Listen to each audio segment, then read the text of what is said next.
गुरु की साजी नमाजी ममता माई, प्यारी साथ संगत जी, परम प्यार से बोलिए धन्यकार जी।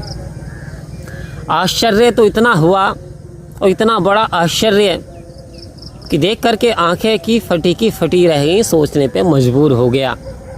जी हाँ, संत महात्माओं कुछ ऐसे दृश्य होते हैं जो कि इंसान को आश्चर्यचकित में डाल देते हैं, आश्चर्यचकित हो जाता है, क्योंकि ऐसा कभी कभी असंभव होने वाली चीज़ भी संभव हो जाती है और संभव होने वाली चीज़ असंभव हो जाती है। जी हाँ, ऐसा ही हुआ जब एक चरवाहा अपनी बकरी और भेड़ों के साथ में एक शेर के बच्चे को चरा रहा है। ये देख करके आश्चर्यचकित उस दूसरे जीव को हुआ, यानी उस दूसरे शेर को हुआ। और शेर ने देखा, आंख पे एक बार हाथ फिराया कि कहीं मैं सपन तो नहीं देख रहा, कहीं मैं सपने में तो नहीं, बकरी के साथ और शेर चल रहा है। आओ संत महात्मा बड़ा आश्चर्य में हुआ, हैरत अंगेज पड़ गया और उसने उसे पकड़ने का प्रयास किया तो सारी बकरियां भाग गई और वो भी डर के मारे बकरियों के अंदर छिप गया और भाग गया। जब ग्वाल वाले ने शोर मचाया, वो शेर भाग गया और वो शेर प्यासा था, जा करके उसने पानी पिया। सोचने लगा, परमात्मा तेरी अजब लीला, तूने अजब रचा भगवान खिलौना माटी का। आओ संत महात्माओं, सोचने लगा कि ऐसा तो मैंने दृश्य कभी नहीं देखा। ये शेर बकरियों के साथ आखिरकार क्या रहा, ये तो ऐसे ही घास चल रहा है। मैंने बुलाना चाहा, मेरे साथ ना आया। सोच में पड़ गया, पूरे दिन पानी सानी पिया और बैठ गया। सोच कहता है कि कल मैं यही इंतज़ार करूँगा, कल ना कल वो ज़रूर आए। आओ संत महात्माओं, वो उचित स्थान पर जा कर के छिप कर के बैठ गया। अगले दिन जैसे चरवाहा जंगल की ओर बकरियों को ले कर के गया और वो जो शेर पल रहा था साथ में बकरियों का, एक बात और आश्चर्यचकित कर रही थी। जब वो शेर बोल रहा था तो वो मिमिया रहा था, बकरियों की तरह बोल रहा था। चल रहा था तो घास बकरियों की तरह चल रहा था। डंडा ग्वाल वाला करता था तो बकरियों की तरह भाग जाता था। यानी सारी गतिविधियां बकरियों की तरह, जानवरों की तरह, एक पावरफुल जानवर की, जिसे जंगल का शेर कहते हैं। वो कहता, वाह जी वाह, क्या गजब हो गया।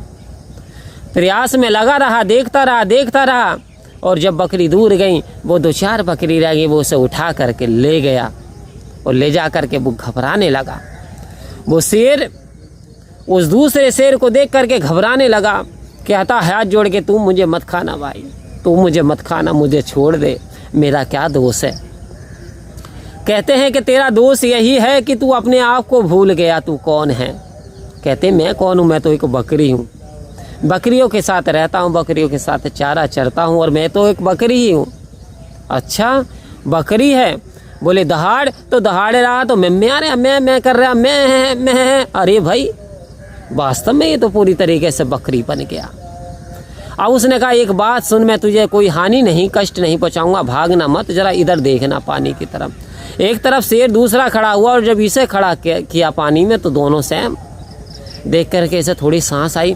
कह रहा, भैया तेरा रूप और मेरा रूप तो एक जैसा लगता है। फिर उनने, अबे सही से देख।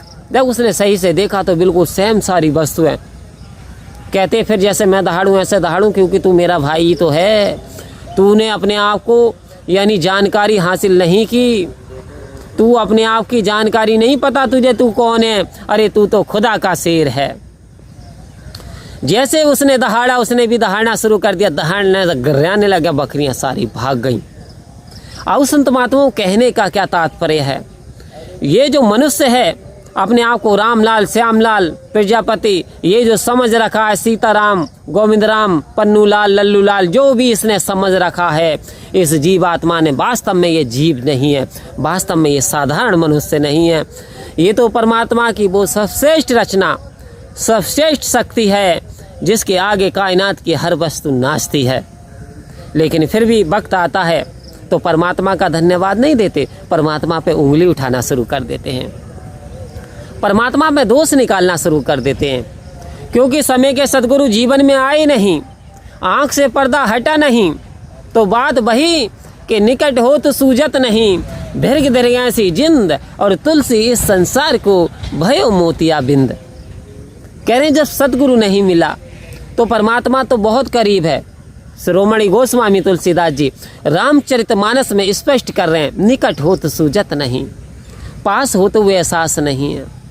दीर्घ दीर्घ ऐसी जिंद, धिक्कार है ऐसी आंखों के लिए। जिंद कहते हैं आंखों के लिए, धिक्कार है ऐसी आंखों को। ऐसा लगता है भयो इस संसार को मोतियाबिंद, ऐसा लगता है सारे संसार को जब मोतियाबिंद हो जाता है तो धुंधला और स्पष्ट नज़र नहीं आता, धुंधला नज़र आता है, स्पष्ट नज़र नहीं आता। तो आओ संत महात्माओं, कहीं हमारी नज़र भी ऐसी बन जाती है, जब तक हमारे यानी भाग्य में सतगुरु नहीं आते, हमारे जीवन में यदि सतगुरु आते हैं तो समझ लें हमारी आत्मा का कल्याण होने वाला है। तो समय रहते हुए इस जीव आत्मा का कल्याण कर लें, अपने आप को पहचान लें, आप साधारण नहीं, आप परमात्मा की शक्ति हैं, आप स्वयं परमात्मा हैं। आओ संत महात्माओं, परमात्मा का गुण गाते हुए, अच्छे काम क्रियाकलाप करते हुए और इसकी रजा में राजी रहते हुए जीवन को जिएंगे तो जीवन आनंद से भर जाएगा। परम प्यार से बोलिए धन्य का जी।